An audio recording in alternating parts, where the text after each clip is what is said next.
एक समय की बात है, राजा नल अपनी पत्नी दमयंती के साथ बड़े प्रेम से राज्य करता था। होली के अगले दिन एक ब्राह्मणी रानी के पास आई। उसने गले में पीला डोरा बांधा था।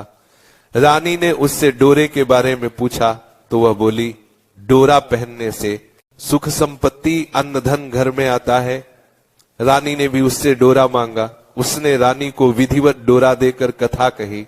रानी के गले में डोरा बंधा देख राजा नल ने उसके बारे में पूछा। रानी ने सारी बात बता दी। राजा बोले, तुम्हें किस चीज की कमी है? इस डोरे को तोड़कर फेंक दो। रानी ने देवता का आशीर्वाद कहकर उसे तोड़ने से इनकार कर दिया, पर राजा ने डोरा तोड़कर फेंक दिया। रानी बोली, राजन, ये आपने ठीक नहीं किया। उसी रात राजा के स्वप्न में 2 स्त्रियां आईं।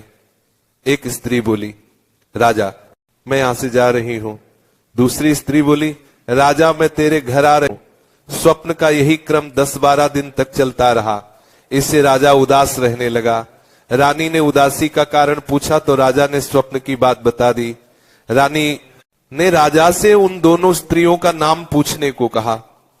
तब राजा ने उनसे उनके नाम पूछे तो जाने वाली स्त्री ने अपना नाम लक्ष्मी तथा आने वाली स्त्री ने दरिद्रता बताया। लक्ष्मी के जाते सब सोना चांदी मिट्टी हो गया। रानी सहायता के लिए अपनी सखियों के पास गई, पर उनको फटेहाल देख कोई भी उनसे नहीं बोला।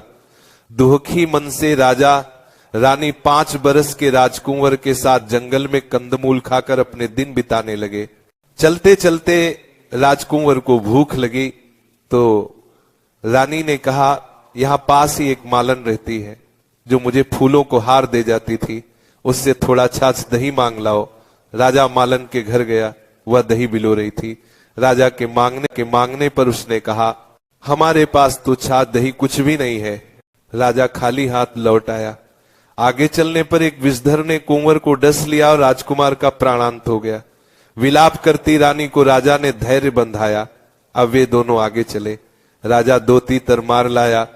भुने हुए तीतर भी उड़ गए। उधर राजा स्नान कर धोती सुखा रहा था कि धोती उड़ गई। रानी ने अपनी धोती फाड़कर राजा को दी। वे भूखे प्यासे ही आगे चल दिए। मार्ग में राजा के मित्र का घर था। वहां जाकर उसने मित्र को अपने आने की सूचना दी। मित्र ने दोनों को एक कमरे में ठहरवाया। वहां मित्र ने लोहे के औजार आदि रखे हुए थे। दैव योग से वे सारे औजार धरती में समा गए। चोरी का दोष लगने के कारण वे दोनों रातों रात वहां से भाग गए। आगे चलकर राजा की बहन का घर आया। बहन ने एक पुराने महल में उनके रहने की व्यवस्था की। सोने के थाल में उन्हें भोजन भेजा, पर थाली मिट्टी में बदल गई। राजा बड़ा लज्जित हुआ। थाल को वहीं गाड़कर दोनों फिर चल पड़े। आगे चलकर एक साहूकार का घर आया। वह साहूकार राजा के राज्य में व्यापार करने के लिए जाता था। साहूकार ने भी राजा को ठहरने के लिए पुरानी हवेली में सारी व्यवस्था कर दी। पुरानी हवेली में साहूकार की लड़की का हीरों का हार लटका हुआ था। पास ही दीवार पर एक मोर अंकित था। वह मोर ही हार निगलने लगा। ये देखकर राजा रानी वहां से भी चले गए। अब रानी बोली, किसी के घर जाने के बजाय जंगल में लकड़ी काट बेचकर ही हम अपना पेट भर लेंगे। रानी की बात से राजा सहमत हुआ। अतः वे एक सूखे बगीचे में जाकर रहने लगे। राजा रानी के बाग में जाते ही बाग हरा भरा हो गया। बाग का मालिक भी बड़ा प्रसन्न हुआ। उसने देखा वहां एक स्त्री पुरुष सो रहे थे। उन्हें जगाकर बाग के मालिक ने पूछा, तुम कौन हो? राजा बोला, मुसाफिर हैं, मजदूरी की खोज में इधर आए हैं।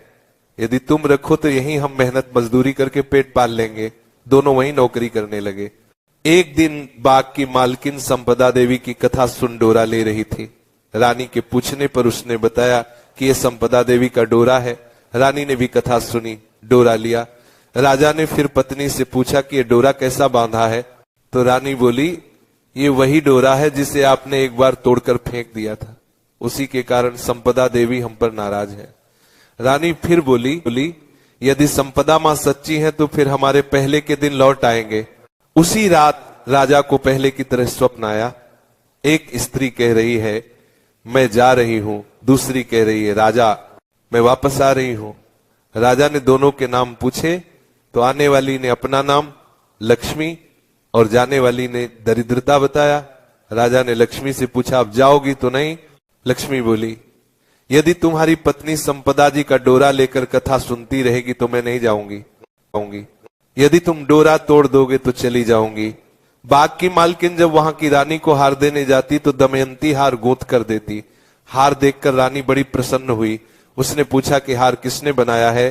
तो मालन ने कहा, कोई पति पत्नी बाग में मजदूरी करते हैं, उन्होंने ही बनाया है। रानी ने मालन को दोनों परदेसियों के नाम पूछने को कहा।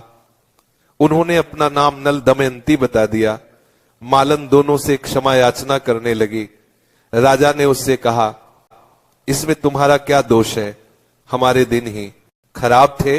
अब दोनों अपने राजमहलों की तरफ चले। राह में साहूकार का घर आया। वह साहूकार के पास गया। साहूकार ने नई हवेली में उनके ठहरने का प्रबंध किया। तो राजा बोला, मैं तो पुरानी हवेली में ही ठहरूंगा। वहां साहूकार ने देखा दीवार पर चित्रित मोर नौल के हार उगल रहा था। साहूकार ने राजा के पैर पकड़ लिए। राजा ने कहा, दोष तुम्हारा नहीं, मेरे दिन ही बुरे थे। राजा आगे चलकर बहन के घर पहुंचा। बहन ने नए महल में ही रहने की जिद की। पैरों के नीचे की धरती खोदी तो हीरो से जड़ित थाल वहां से निकल आया। राजा ने बहन को वह थाल भेंट स्वरूप दिया। राजा आगे चल मित्र के घर पहुंचे तो उसने नए मकान में ठहरने की व्यवस्था की, पर राजा पुराने कमरे में ही ठहरा।